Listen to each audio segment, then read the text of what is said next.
David Mitchell's hand tightened around his daughter's backpack as he scanned the crowded hospital corridor. Lily, Emma, Sophie. His voice carried that edge every parent knows, the one between annoyance and panic. They'd been right beside him 30 seconds ago. Right beside him, now gone. He'd only looked away for a moment. One moment to check his phone for Sophie's appointment room number, and his 6-year-old triplets had vanished like smoke. Girls. He turned in a circle, his heart rate climbing.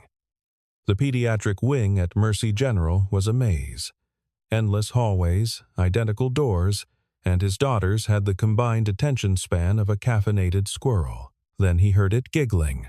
That particular brand of mischievous giggling that meant his daughters were absolutely, definitely 100% somewhere they shouldn't be. He followed the sound down the corridor, past the nurse's station, around a corner. The giggling grew louder. "Girls, this isn't funny. We're going to be late for..." He grabbed the handle of room 247, threw the door open, and froze. This wasn't Sophie's checkup room. This was someone else's world, someone else's ending. The woman in the bed turned her head, young, maybe 30, blonde hair fanned across the pillow like spilled sunlight, eyes the color of a winter sky, and in those eyes, resignation. The kind of quiet that comes when you've already said goodbye. His 3 daughters stood at the foot of her bed. Lily's small hand was already reaching for the woman's fingers. Emma had climbed halfway onto the mattress. Sophie was staring with that unsettling wisdom 6-year-olds sometimes have, the kind that sees straight through to the truth. "Daddy," Lily whispered, not taking her eyes off the woman. "She's all alone. Before we continue, please tell us, where in the world are you tuning in from? We love seeing how far our stories travel." David's mouth opened, but nothing came out. He should grab his daughters, apologize, leave. This was private, sacred, a stranger's final chapter, and they just barged in like they owned the place. But something stopped him. Maybe it was the way the woman's expression shifted when she saw his girls. Not annoyance, not confusion, something else. Something that looked dangerously close to hope. "I'm so sorry." David finally managed, taking a step into the room. "My daughters, they have a gift for finding trouble. We were looking for room 274, and they just... It's okay." The woman's voice was soft. Tired. But not unkind. "They're beautiful." Emma, ever the bold one, climbed fully onto the bed now, her small body settling near the woman's hip like they'd known each other forever. "What's your name?" "Emma, get down right now," David said, mortification flooding his chest. "I'm so sorry, ma'am." "Girls, we need to go now." "Clara," the woman said, ignoring him entirely. Her gaze was fixed on Emma. "My name is Clara. I'm Emma. That's Lily. That's Sophie." Emma pointed to each of her sisters in turn. "We're triplets. That means we all have the same birthday, but we're different people." Clara's lips curved into the faintest smile. "I can see that. You're all very different." "Why are you here all by yourself?" Sophie asked, her voice carrying that blunt honesty only children possess. "Don't you have a family?" David felt his stomach drop. "Sophie, that's not. You can't just ask people." "It's okay," Clara said again, but this time her voice cracked slightly. She cleared her throat, looked away toward the window where gray February light filtered through half-closed blinds. "No, I don't have family." Lily, still holding Clara's hand, squeezed tighter. "That's really sad, Lily." David tried again, but his voice had lost its authority because it was sad, devastating. Actually, to be dying alone in a hospital room with no one to hold your hand, no one to tell you it would be okay even when it wouldn't be. Clara looked back at the triplets, and something in her expression shifted.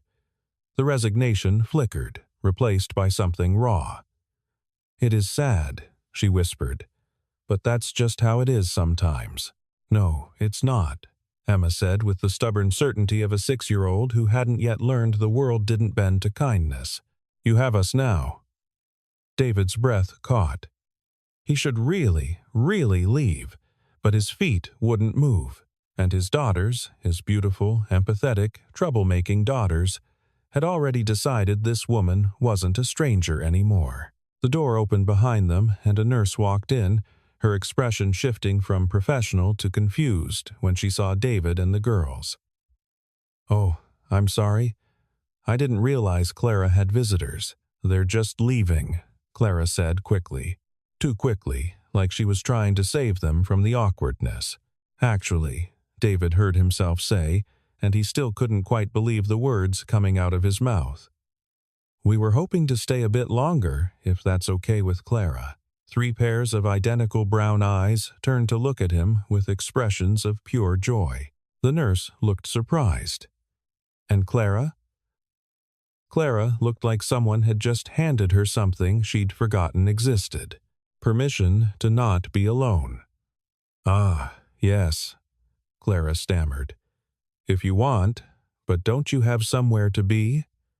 David glanced at his watch. Sophie's appointment was in 20 minutes. He could reschedule. "Nothing more important than this," he said softly. The nurse nodded slowly, a knowing look crossing her face. "I'll come back in a bit to check vitals," she said, then left, closing the door quietly behind her. Silence settled over the room, not uncomfortable, but weighted with the strangeness of it all for strangers who had collided by accident or perhaps by something else entirely. "So," David said, pulling a chair closer to the bed and sitting down. "I'm David, and I apologize in advance for anything my daughters say in the next 10 minutes. They have zero filter." Clara laughed. Actually laughed, a real sound that seemed to surprise even her. "I like that about them." "What's wrong with you?" Sophie asked, perched at the foot of the bed like a tiny bird. "Why do you have all these tubes, Sophie?" David's face flushed hot, but Clara just smiled, sadness creeping back into her eyes. "I'm sick, very sick. My heart isn't working the way it should." "Can the doctors fix it?" Lily asked. Clara hesitated. "They're trying, but sometimes bodies just don't want to cooperate." "You should try harder," Emma said. "Seriously. Tell your body to behave." "It does," Emma insisted. "You just have to want it really hard." That sometimes the world was cruel and unfair, and 6-year-olds didn't understand that yet. But looking at Clara's face, the way something shifted there, something small but real, he kept his mouth shut. "Maybe you're right," Clara whispered. "Maybe I haven't been wanting it hard enough." For the next hour, David sat in the hospital room and watched his daughters work their particular brand of magic. They told Clara about their school, their cat named Professor Whiskers, their dad's terrible attempts at making pancakes. Emma showed her a drawing she'd made that morning of a rainbow unicorn fighting a dragon. Lily sang a song she'd learned in music class. Slightly off-key, but with tremendous enthusiasm. Sophie just held Clara's hand and asked her questions. What her favorite color was, if she liked ice cream, whether she believed in mermaids, and Clara. Clara came alive. The resignation faded from her eyes, replaced by genuine laughter, real smiles, moments where she forgot she was dying, and just existed in the present with 3 chaotic 6-year-olds who decided she was worth their time.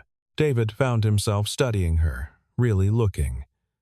She was beautiful, yes, but more than that, there was something about the way she engaged with his daughters, the gentleness in her responses, the way she lit up when Emma climbed into her lap to show her the unicorn drawing. She would have made a wonderful mother. The thought hit him like a punch to the chest. Would have past tense because Clara wasn't going to get that chance. His wife Jennifer had died 2 years ago. Ovarian cancer. Fast and brutal and entirely unfair. He'd been left with 3, 5-year old girls who didn't understand why Mommy wasn't coming home, and he'd spent the last 24 months trying to be both parents while drowning in grief. He couldn't show them. He understood loss. He understood the hollow ache of a future stolen. "Mr. Mitchell." The nurse poked her head back in, apologetic. "I hate to interrupt, but I need to run Clara's vitals and administer her medication." David glanced at his watch. They'd been there for over an hour. Sophie's appointment was long past. "Of course, girls, we need to let Clara rest." The protests were immediate and vocal. "But we just got here. We're not done talking. Can't we stay a little longer?" "I mean, if you want, you don't have to. I'm sure you're busy and—" "We want to," David interrupted. He met her eyes, saw the vulnerability there, the fear of hoping for something and being disappointed.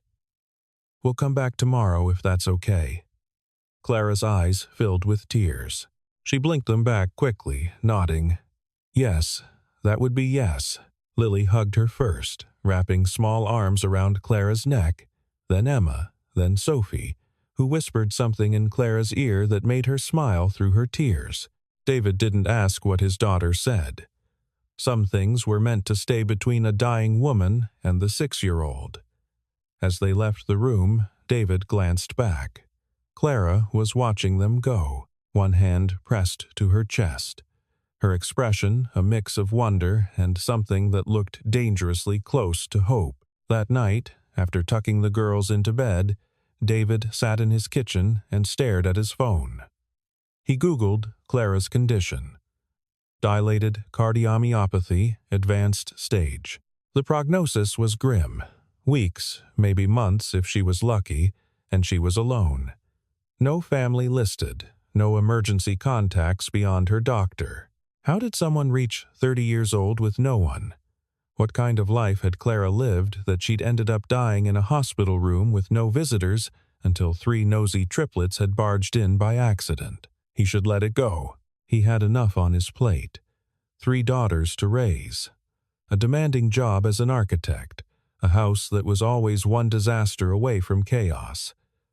Getting involved with a dying stranger wasn't smart. It wasn't practical. It would only end in more grief, more loss, more explaining to his daughters why someone else they cared about wasn't coming back.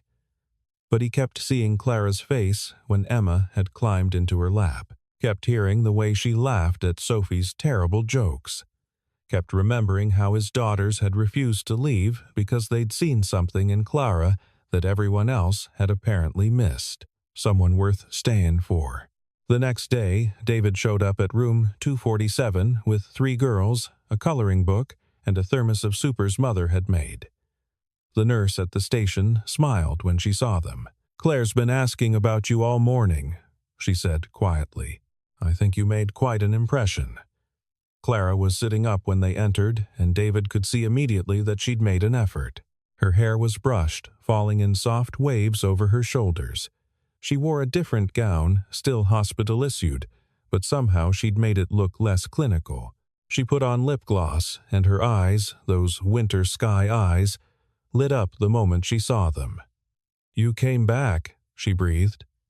"We said we would," Emma said matter-of-factly, already climbing onto the bed. "We brought you soup. And coloring pages," Lily added, holding up the book. "Daddy said you might be bored. I thought maybe we could all color together," David said, pulling chairs close. "If you're feeling up to it." For the next 2 hours, they colored. Clara's hand shook slightly as she held the crayons, but she worked with careful concentration on a butterfly that Lily had chosen for her. The girls chattered non-stop about Professor Whisker's newest adventure of getting stuck in the dryer, about how Sophie had lost another tooth, about the spelling test Emma had aced. David found himself just watching. The way Clara asked questions, really listened to the answers, laughed at the right moments. The way his daughters had utterly, completely adopted her into their world without hesitation. The way something painful in his chest was starting to ease just slightly in Clara's presence. "Can I ask you something?" Clara said quietly during a moment when the girls were debating whether butterflies should be purple or pink. She was looking at David, her expression careful. "Of course. Why are you doing this? You don't know me. You don't owe me anything. And she paused, swallowed hard. I'm not going to get better. I know what this is. I know how it ends. So why waste your time?" David said down his crayon, choosing his words carefully. She had friends. But what killed her almost as much as the disease was feeling like she was a burden, like she was stealing time from people who had better things to do. Clara's eyes glistened. "You're not a waste of time, Clara," David continued softly. "And my daughters, they don't see a dying woman. They just see someone who needed friends, someone worth showing up for. And honestly," he smiled, "they're better judges of character than most adults I know." A tear slipped down Claire's cheek. She wiped it away quickly. "I've never had friends," she whispered. "Not real ones. I grew up in foster care. 15 different homes. By the time I aged out, I learned early that people leave. Everyone leaves. Now I'm 32 and dying alone, and I can't even be mad about it because it's exactly what I expected." "Daddy, why is Clara crying?" Sophie looked up concerned. "Sometimes people cry when they're happy, Bug," David said gently. "Are you happy, Clara?" Emma asked. Clara laughed through her tears. "Yes, I think maybe I am. They visited every day that week." David rearranged his work schedule, took on freelance projects he could do from the hospital. The girls brought homework, crafts, stories. They introduced Clara to Professor Whiskers via video chat, which resulted in the cat knocking David's phone off the counter and a 10-minute search under the refrigerator. Clara started physical therapy, started eating more, started sitting up instead of lying down. The nurses noticed, her doctor noticed. David noticed something in Clara was fighting again, and he suspected it had everything to do with 3 6-year-old girls who refused to let her give up. 2 weeks after that first accidental meeting, Clara's doctor pulled David aside in the hallway. "I don't know what you're doing, doctor," Patel said, "but keep doing it. Her numbers are improving. Not miraculously, not cure level, but improving. Her will to fight is back, and in cases like this, that matters more than people realize." "She's just not alone anymore," David said simply. Dr. Patel nodded slowly. "Clara told me about her situation. No family, no support system. We've been trying to find placement for her when she's discharged, but she hesitated. The reality is she'll need significant help, 2, 4, our care, at least initially, and she has no one." David knew what she was asking before she asked it. How long until discharge? If this improvement continues, maybe a week. But David, that's a huge ask. You have your own family to think about. He did. He absolutely did. 3 daughters who needed him. A career that was already stretched thin. A life that was barely holding together on good days. Taking in a woman who was still very much dying, who would need constant care. We might have weeks or months, but certainly not years. It was insane, reckless, completely impractical. "Let me talk to my daughters," he said. That evening, after dinner, David sat the triplets down in the living room. "Girls, we need to have a serious conversation about Clara." 3 sets of identical eyes looked at him with sudden weariness. "Is she okay?" Lily asked. "She's doing better, actually, a lot better. But when she leaves the hospital, she's going to need help. A lot of help, and she doesn't have anyone to take care of her." "We can take care of her," Emma said immediately. "Sweetheart, it's not that simple. Clara is still very sick. She would need to live with someone who could help her with everything. Medicine, food, doctor appointments. It's a big responsibility." Sophie tilted her head, studying him with that unnerving perception she had. "You want her to live with us. It wasn't a question." David sighed. I'm thinking about it. But that would mean big changes for all of us. It would mean sharing our space, our time. It would mean watching someone we care about possibly get sicker. And it would mean he paused, throat tight. It might mean losing her eventually, like we lost Mommy. The room went quiet. Jennifer's absence was still a presence in their house, a ghost that lived in the photos on the walls, the empty chair at the table, the bedtime stories David still didn't tell quite right. Mommy would want us to help her, Lily said. Finally. Mommy always said we should help people who need help. And Clara needs help, Emma added. And we'll like her, Sophie finished. So, we should help her. It's not complicated, Daddy. David felt something crack open in his chest. Something that had been closed tight for 2 years. His daughters, barely 6 years old, understood something that most adults spent lifetimes learning. Love wasn't convenient. Kindness wasn't practical. But they were always, always worth it. Okay, he said softly. Okay, let's bring Clara home. The logistics were complicated.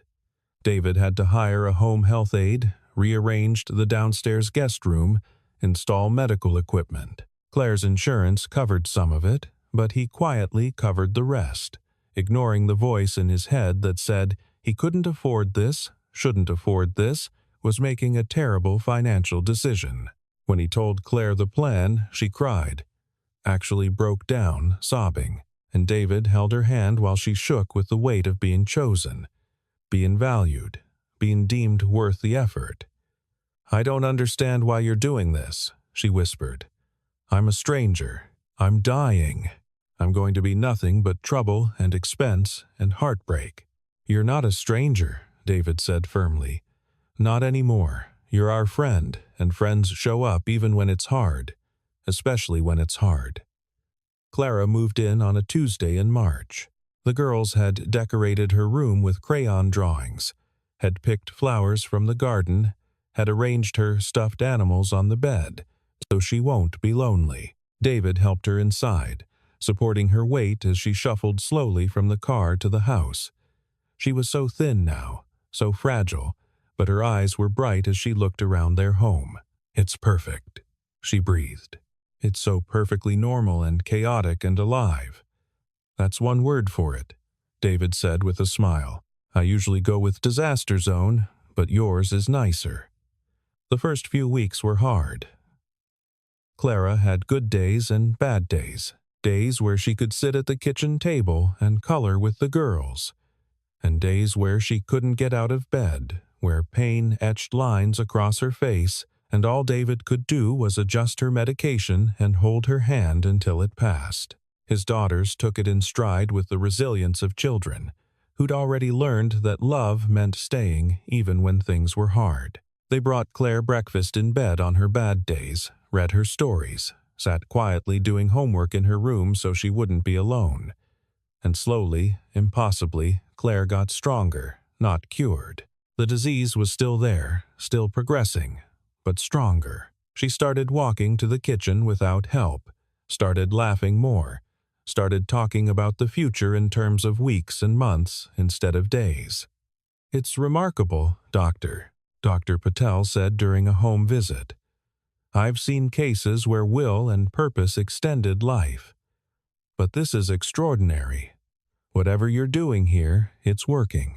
What they were doing was living. Simple, ordinary, beautiful living. Clara helped the girls with homework at the kitchen table.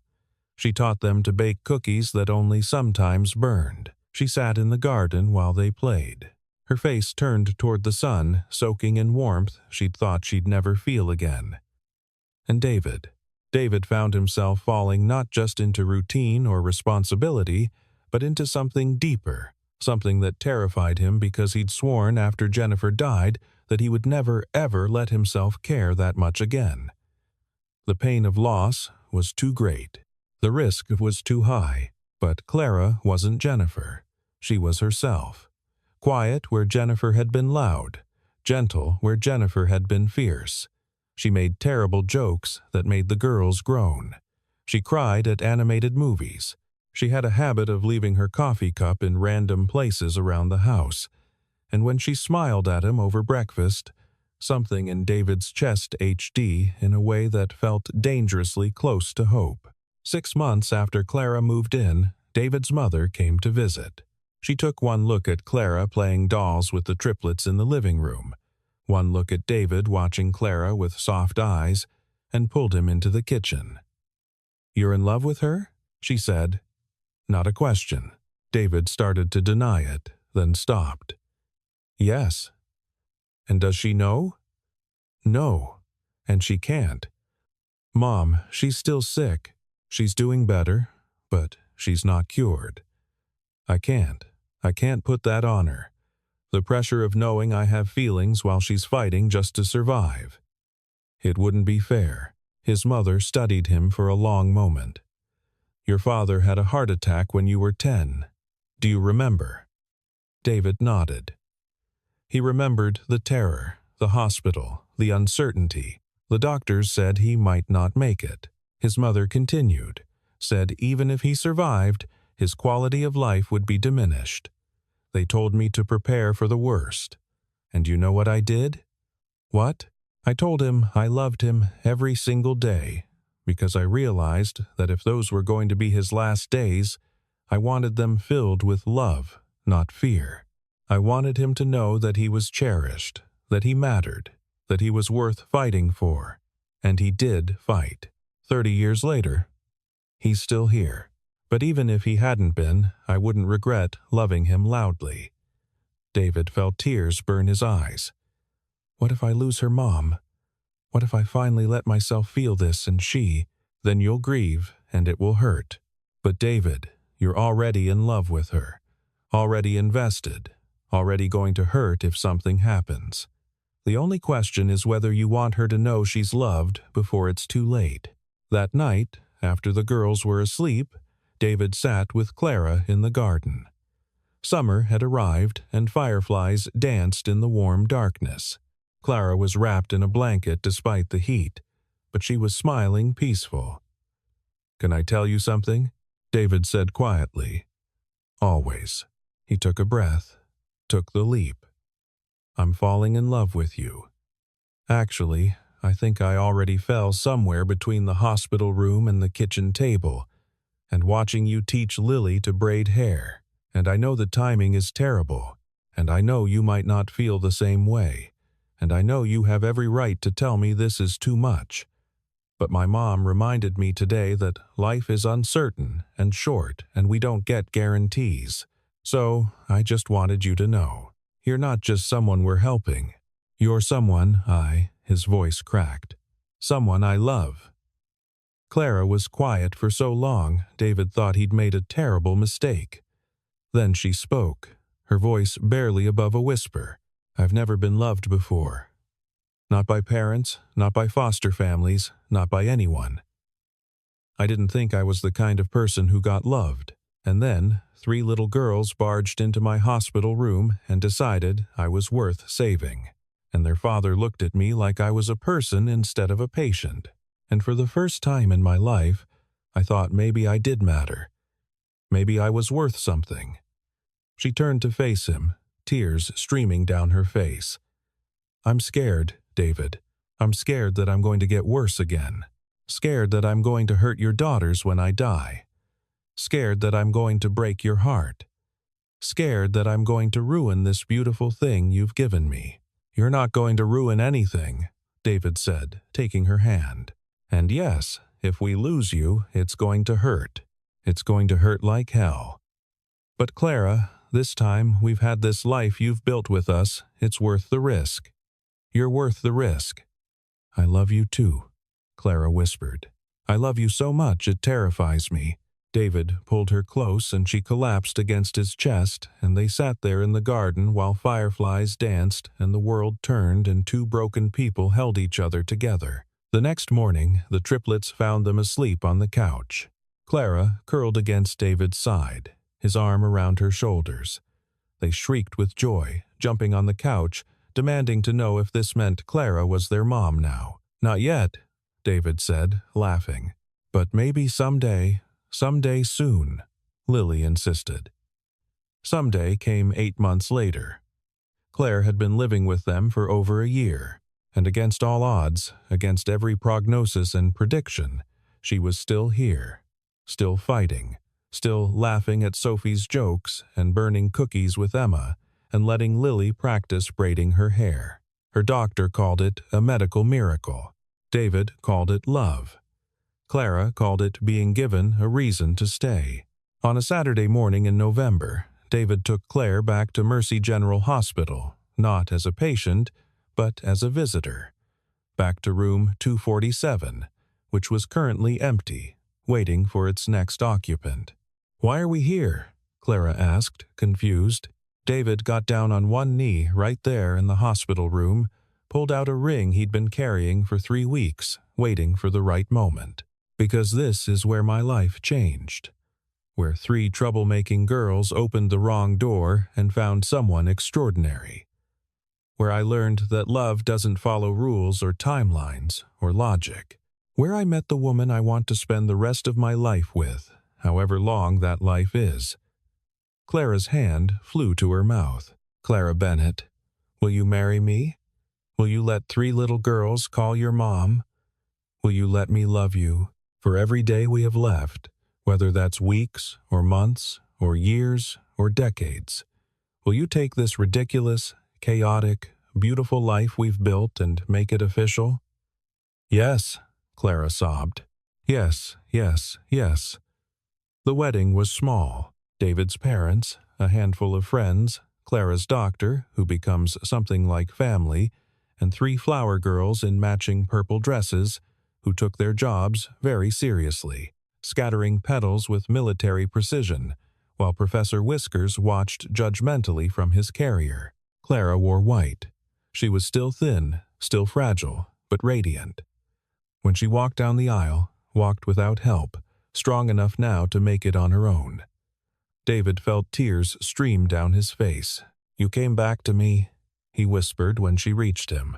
"You gave me a reason to," she whispered back. They said their vows in the same hospital chapel where David had once prayed for his wife to survive, where he'd said goodbye to Jennifer, where he thought his story had ended. But it hadn't ended. It had just been waiting to begin again. "I promise to love you on good days and bad days," Clara said, her voice strong. "To show up even when it's hard to choose you every single morning. To be the mother your daughters deserve and the partner you need. To live every day like the gift it is, because I know now that not everyone gets second chances. And you and Lily and Emma and Sophie, you're my second chance." David couldn't speak through his tears, could only hold her hands and nod and try to convey everything he felt in the squeeze of his fingers.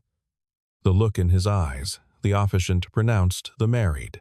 The triplets cheered and David kissed his wife, his second chance, his unexpected miracle. The woman who'd been dying until 3 little girls decided she wasn't allowed to give up.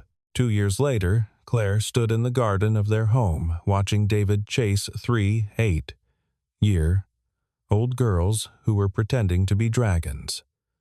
Her hand rested on her chest, feeling the steady beat of her heart, still damaged, still fragile, but still beating. She defied every odd, lived past every timeline. Her doctor called it unprecedented. Her husband called it stubborn. She called it being loved back to life. Mama Clara, Emma called, "Come, be a dragon with us." Mama Clara, she'd never thought she'd hear those words.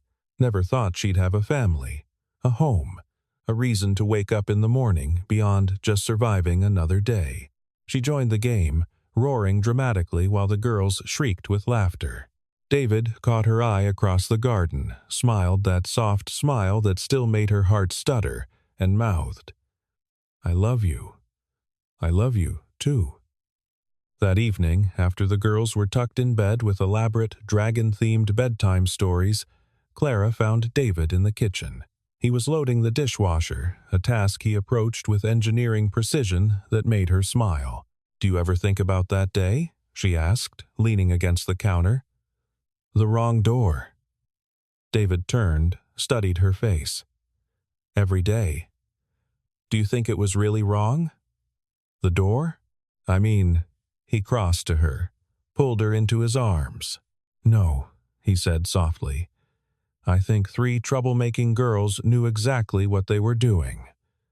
I think they saw someone who needed saving and they refused to walk away. I think they led me exactly where I needed to go, even if I was too stubborn to realize it at the time. Clara rested her head against his chest, listening to his heartbeat. I was so ready to die, she whispered. I made peace with it. And then your daughters burst in like tiny hurricanes and decided I wasn't allowed to give up. And suddenly I had a reason to fight, a reason to try, a reason to believe tomorrow might be worth seeing. I'm glad they're stubborn, David murmured into her hair. Me too. There's something I never told you, she said softly. About that day, the day your daughters found me. David's brow furrowed with concern. What is it? Clara took his hand, led him to the kitchen table. They sat, and she held both his hands and hers. I'd made a decision that morning, she began. The doctors had told me I had maybe 2 weeks. The pain was getting worse. I couldn't eat, couldn't sleep. Every breath felt like drowning. And I thought, what's the point? Why drag it out? David's grip tightened on her hands. I told the nurses that morning that I was done. No more medication. No more fighting. I just wanted to sleep and not wake up. Tears spilled down Clara's cheeks. And then I heard this sound.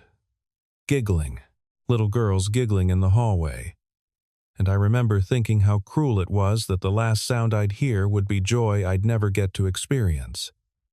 Clara, the door opened, she continued. And there they were, 3 identical little girls with curly hair and bright eyes. And they looked at me like I was a person, not a dying patient. Like I mattered. And Lily grabbed my hand like it was the most natural thing in the world. And I felt something I hadn't felt in years. Connection. Like maybe I wasn't completely alone in the universe. She looked up at David. You saved my life that day. Not just medically. You saved me from giving up. Your daughters burst through that door and decided I was worth staying for. And suddenly I had a reason to take my medication. A reason to eat. A reason to fight through one more day just to see them again. David stood, pulled her up with him, and held her so tight she could barely breathe. I love you, he said fiercely. I love you so damn much. I know, Clara whispered. And that's the miracle. Not that my heart kept beating. The miracle is that I learned what it feels like to be loved, to be chosen, to belong somewhere. You gave me something I'd spent 32 years believing I'd never have. A family, a home, a reason to wake up smiling. She kept his face in her hands. Your daughters didn't just save me, David. They taught you it was okay to love again, to risk your heart again, to believe that maybe happiness was still possible after loss. And they taught me that I was worth loving, worth fighting for, worth the effort. You are, David said firmly. You always were. You just needed someone to see it. 3 someones, Claire smiled. 3 tiny, stubborn, beautiful someones who refused to take no for an answer. I want to do something, Clara said. I want to go back to that hospital, not as a patient, as a volunteer. I want to visit the people who are alone, the ones with no family, no visitors. I want to be for someone else what your daughters were for me. David's eyes shone with pride. Clara, that's beautiful. I know I still have limitations, but I'm here and I want to make sure no one else feels as alone as I felt. Just a few hours a week sitting with people, reminding them they're seen. When do you start? David asked. Next month if you're okay with it. I'm more than okay with it. I'm in awe of you. The girls want to help people when they grow up. Clara said that's what families do. David nodded. They learn from the best. Later that night, David watched Clara sleep. 2 years ago, he'd been drowning in grief. Then 3 troublemaking girls chased giggling down a corridor, burst through the wrong door, and found someone worth saving. They'd been right. Outside their window, the world turned. Morning would come with its chaos. The girls would argue. Professor Whiskers would knock something over. Life would be messy and perfectly imperfect, and David and Clara would face it together, proving that sometimes wrong doors lead exactly where you need to go. That sometimes happy endings are real. Upstairs, 3 girls slept peacefully. In the morning, they'd wake up to breakfast, fight over the blue bowl, argue about feeding Professor Whiskers. Ordinary, chaotic family. Sometimes the wrong door leads you exactly where you were meant to be. Sometimes 3 6-year-old girls know better than anyone else who deserves to be saved. And sometimes that's enough to change everything. If this story touched your heart the way it touched mine, please don't let it end here. Let it remind you that kindness still matters, compassion still changes lives, and hope is never wasted. Subscribe and be part of our Heart Echo Stories family, where every story lifts the spirit and reminds us that light always finds its way back. And if this moment moved you, share it. Because sometimes sharing hope is the kindest thing we can do. Later that night, David watched Clara sleep. 2 years ago, he'd been drowning in grief. Then 3 troublemaking girls chased giggling down a corridor, burst through the wrong door, and found someone worth saving. They'd been right. Outside their window, the world turned. Morning would come with its chaos. The girls would argue. Professor Whiskers would knock something over. Life would be messy and perfectly imperfect. And David and Clara would face it together, proving that sometimes wrong doors lead exactly where you need to go, that sometimes happy endings are real. Upstairs, 3 girls slept peacefully. In the morning, they'd wake up to breakfast, fight over the blue bowl, argue about feeding Professor Whiskers. Ordinary, chaotic family. Sometimes, the wrong door leads you exactly where you were meant to be.